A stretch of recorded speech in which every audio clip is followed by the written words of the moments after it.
Fala aí galera, beleza? No vídeo de hoje vamos falar sobre por que colocar um pressurizador com tanque de pressão, com o que você quiser, controlador de vazão, aqui ó, tanto na saída como na entrada do aquecedor. Por que não fazer isso, tá? E por que fazer isso não ajuda na pressão do sistema, tá? E também pode trazer danos às tubulações de água fria do meu sistema.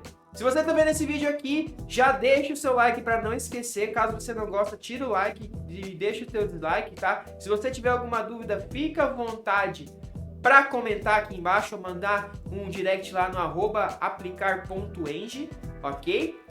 E se você não é inscrito ainda, clica no botão vermelho e inscreva-se, você vai receber notificação dos vídeos novos e as lives com os especialistas que a gente tem semanalmente aí, até eventos maiores que a gente faz para a nossa comunidade. Então, se inscreva e fique por dentro. Lembrando que você quer se tornar um especialista em projetos hidrossanitários, quer evitar esse problema que eu vou falar aqui para vocês nos seus projetos, entre outros problemas, quer se tornar referência em projetos hidrossanitários, clique aqui embaixo no link Torne-se Especialista, tá? Você vai ver como que a gente pode te ajudar e aí a gente vai entrar em contato contigo e ver se faz sentido ou não. E aí, quem sabe, a gente faz aí negócio, beleza? Então, fique à vontade para entrar no Torne-se um Especialista, tá? Ou então, se não, assista o vídeo até o final que você vai entender os motivos por que não colocar pressurizador aqui. E não adianta eu vir aqui e ficar falando de projeto, ficar falando de perda de carga, falando de pressão, falando de coisas de engenharia. Eu vou contar uma história verídica, tá? A gente tem como confirmar essa história, tá? Temos vídeos disso, ok? Só não podemos divulgar abertamente, tá? Mas temos vídeos. Que é o seguinte, a gente foi chamado por uma construtora onde o cliente se queixava que quando ele abria um segundo ponto, acabava a água, simplesmente acabava a água do seu chuveiro.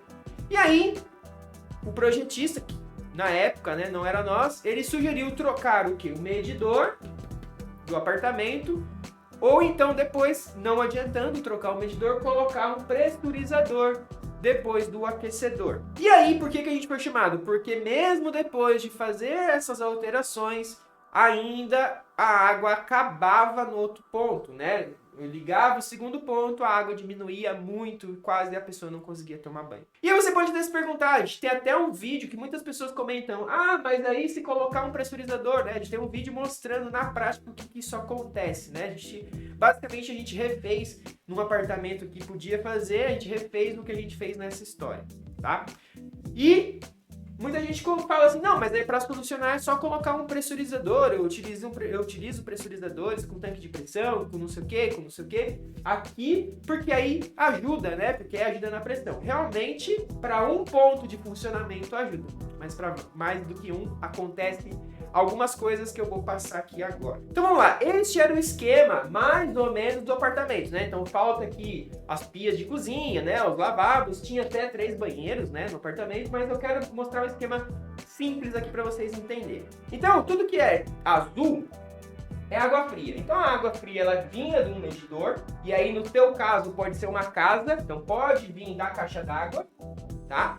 E vai fazer a distribuição, uma parte da água fria vai para os banheiros e na outra parte vai para o meu aquecedor e do meu aquecedor ele aquece e vai para os meus banheiros e aí aqui tem um misturador, né? Pode ser monocomando ou não, que faz o trabalho aí de misturar água e extrair água morna aí para a pessoa tomar banho. O que acontece? Neste edifício a gente instalou o quê?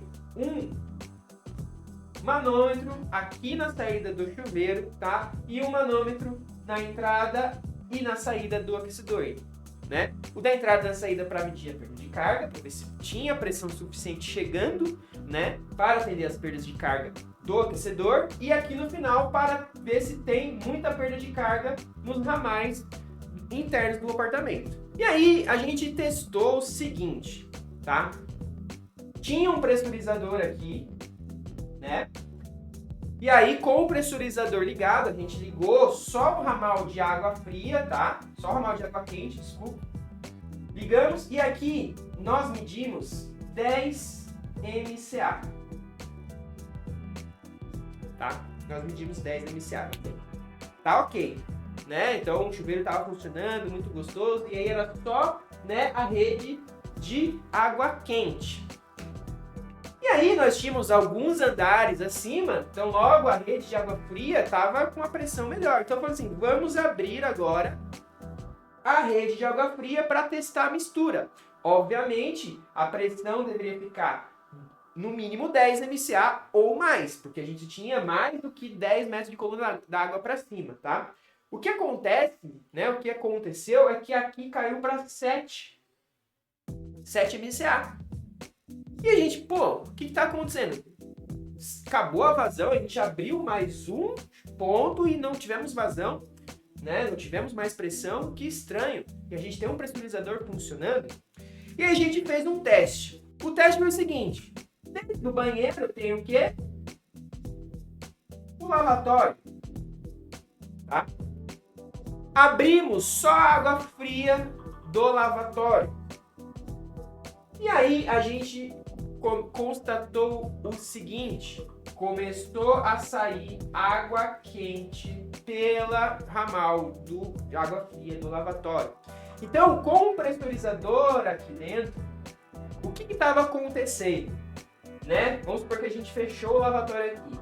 A água quente vinha, alguma coisa saía do chuveiro e a outra coisa recirculava pelo meu ramal de água fria. E isso, se eu tiver uma tubulação de PVC marrom, ela não aguenta essa temperatura, né? Então, basicamente, instalar um pressurizador aqui, um pressurizador, quer dizer que eu estou dizendo para o sistema que eu quero que recircule este anel. Então, note que toda tubulação que eu tenho esse esquema aqui é uma tubulação de anel.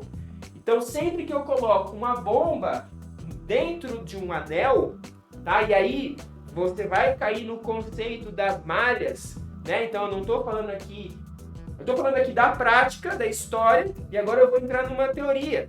Tem a rede de distribuição malhada, tá? Né? E aí tem algumas técnicas para calcular a rede de distribuição malhada, que são redes em anéis, tá? Que normalmente é feito em abastecimento de cidades. Sempre que você colocar um pressurizador dentro de um anel, como dentro do anel a somatória das perdas de carga é zero, você acaba facilitando, ou seja, mudando o fluxo num sentido lógico, tá? Então o fluxo acaba mudando porque eu tenho um anel, eu tenho a água, é muito mais fácil, em vez dela vir, né, fazer isso aqui, é muito mais fácil ela vir e fazer isso aqui e recircular, exatamente porque aqui eu tenho um NPSH, a bomba está succionando da rede de água fria. Mesmo vale se eu colocar aqui, ela vai succionar daqui e vai empurrar para lá. Então eu tenho esse tipo de recirculação. Ah, mas o misturador é um Y. A água faz isso aqui. Pressão, gente, pressão, né? A gente viu na faculdade que vasos comunicantes, tudo que tiver aberto com pressão, vai sair água naquele local. Por mais que saia água no chuveiro, a água também vai estar recirculando. E essa recirculação fazia com que não saísse água no outro ponto, no segundo ponto, mesmo com a pressurização. Então, tome muito cuidado, tá? Não coloque pressurizadores aqui, tá? Colocar pressurizadores aqui é um paliativo, porque no seu projeto provavelmente não foi previsto que a pressão de entrada, pressão nesse ponto aqui, né, tanto a saída da caixa d'água como a entrada do meu apartamento, você fez um projeto onde você não considerou qual é a pressão de entrada neste ponto para tudo funcionar, tá?